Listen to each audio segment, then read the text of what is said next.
Mikoy, may ipinagtapat nga ba kay Kristo ano ba ito at bakit?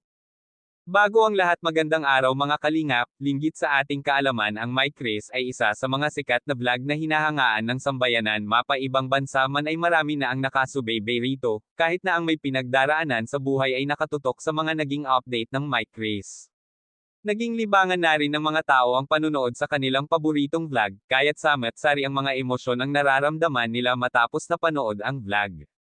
Hindi naman lahat ng eksena ay pagsasaya lamang, may mga kwento rin tungkol sa buhay nila. Sa pagiging sikat nila ay kahit saan pumunta ang Mike Chris maraming fans ang nagpapapicture sa kanila, pinagkakaguluhan na iba ang kanilang presensya.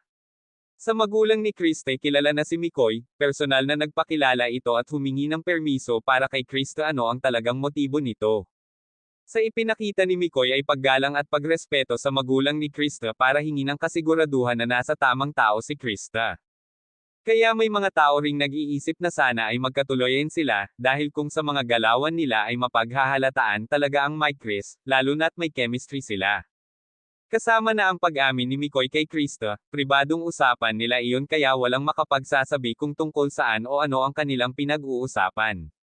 Sa mga nakapansin sa Mike Chris tila ba may sariling mundo ito walang bahid ng kaplastikan basta't alam lang ng Mike Chris na mag-enjoy sila sa mga gagawin nilang hakbang at hinding-hindi nila ikakahiya iyon kung ano meron sa kanila.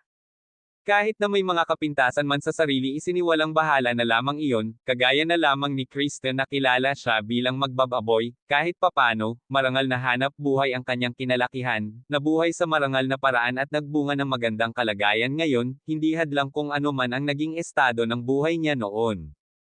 Malaking tulong naman sa Mike Chris ang mga natatanggap nila, nababawasan kahit papano ang kanilang isipin sa pangangailangan, at may sapat na mapagkukunan. Maraming salamat, pakisuportahan po ang aking channel, at sa bumubuo ng Kalingap.